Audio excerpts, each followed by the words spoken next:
Hello, my name is Nikos. I've been selling on Amazon for the last 4 years, and I've been able to make this hobby into my full-time job.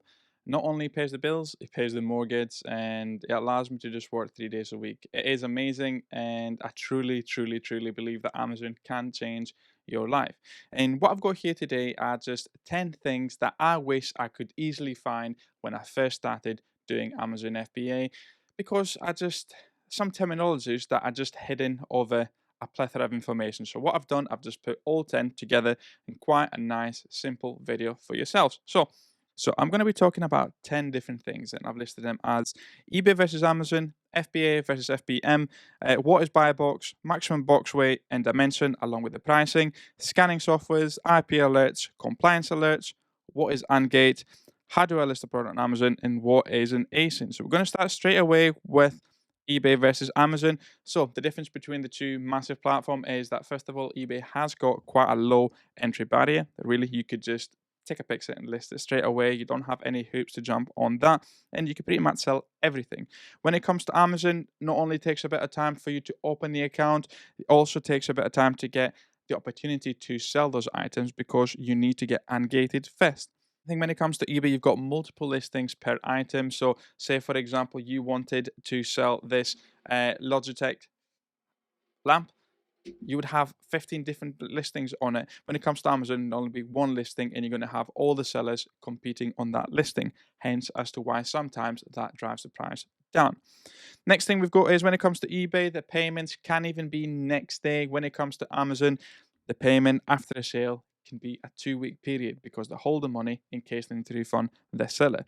And what you'll find with Amazon is that the customer is always right. Next thing we've got is the fulfillment method. Okay, so you've got fulfillment by Amazon and fulfillment by merchant. If you do FBA, is what you do is you choose Amazon to be shipping the items out individually to customer as soon as an order gets placed. When it comes to FBM, you are shipping to the customer directly as you would if you were doing eBay.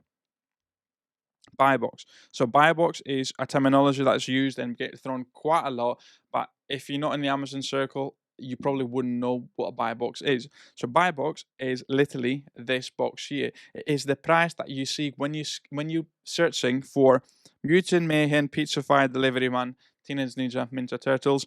That's what pops up. 20 quid. And you buy it at that price. But what often happens is you'll find that you got other sellers that are selling it at a different price. In fact, for this listing, we've got another 19 sellers that are selling it, and the next available seller is at 39.45. Well, of course, Amazon will have the buy box at 20 quid.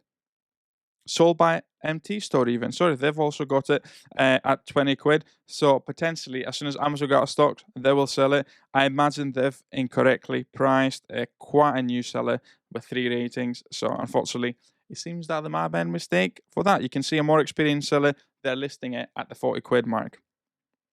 Next thing we've got is box weight and dimension.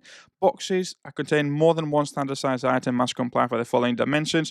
It needs to be between 15 and 2.2, 2.5 even. This isn't something that you are going to be doing. This is what the big one is. It needs to be below 63.5. So the length, the width, the height needs to be below 63.5. All of them could be 63.5, but they couldn't be above it. Amazon will tell you off for it. It could be from 0.15 all the way to 23 kg. Please, please, please do not send items over 23 kg. And if something's over 15 kg, it needs to have a heavy package label. It needs to have a heavy package label on it. So 5 labels in total. Now, I've created this on Canva for myself. And if you would like to get access to that, all you got to do is just jump on my free Discord server. In order to gain access to it, simply sign up for my newsletter on my website. And the first email you get is that. And yeah, if you're thinking, well, that seems quite a lot of work, then all you got to do is just write the word heavy 15 kg on 5 sides with a marker pen. It's very, very simple. How much does it cost to send it into Amazon? Because Amazon have partnered with UPS, it costs you anything from £2.50 to £5 something to send an Amazon parcel to them. Next thing we've got is scanning softwares. Unfortunately, when I first started selling on Amazon, I didn't know what scanning softwares were, and I was only using the Amazon Seller app. You can see how much how little information you've got here. You've just got what the sales rank is and how many people are selling it. When it comes to Buybox Pro and Buybox Go is the scanning software that they use on your phone, you can literally go scan a barcode.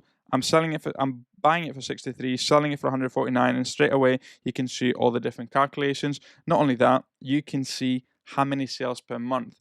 Of course, this means that if you're in between, I'm going to be buying 15 units of it, 20 units if I can. If you've got this sales per month figure, then of course you'll be buying it.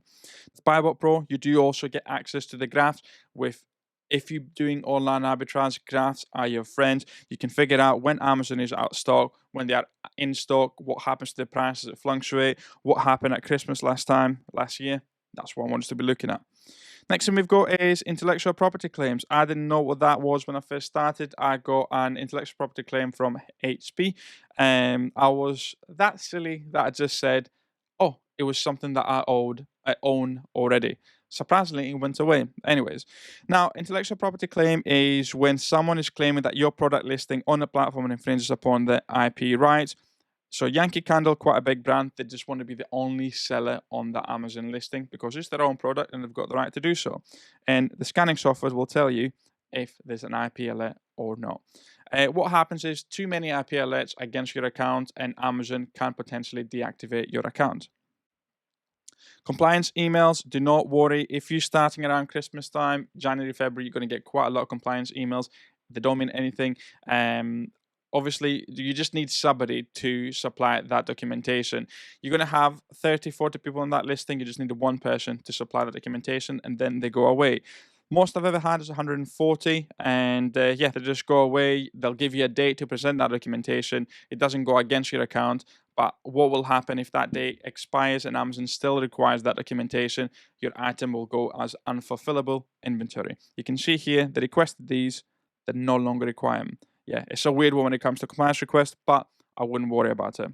Next thing we've got is what is Ungate. Ungate on Amazon, meaning is that you successfully obtain permission to sell in one of those categories. In order to get ungated, you need to purchase 10 of a brand you're requesting to get ungated for and then upload that invoice. Please, please, please, receipts do not work when it comes to Ungate.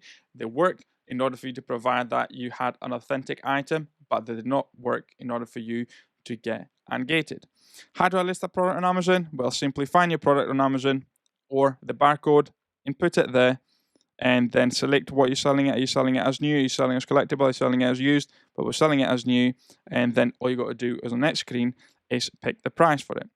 What you'll find is that once you add that product into your inventory, every single item on Amazon will have an ASIN barcode. So all of us will have the same ASIN barcode for numbers for items that we've listed on Amazon. It stands for Amazon Standard Identification Number, and it just makes it easier to work out because title can change, but the ASIN will always stay the same. I hope this has been quite helpful for yourselves. As mentioned, all I wanted to do here is just provide you with 10 set of information that I wish I had when I first started on Amazon FBA. If you're thinking, well, I want to start Amazon FBA, but I want to go straight into private label. Well, all you can do is have a look at the free PDF cheat sheet that I've got below. You can download that and find the criteria for which I'm looking for PL products all the way from China. And if you're thinking, well, I want somebody to hold my hand throughout this process and guide me in order to scale my business, I'm here for you. I'm going to be here for you until your brand sells 100,000 in revenue. And if you want to do that, then just book a free discovery call with myself to figure out if I'm the right person for you. If you'd like to find out how I source unique items that I bring from China for £10 and sell them for 40, the video is this here.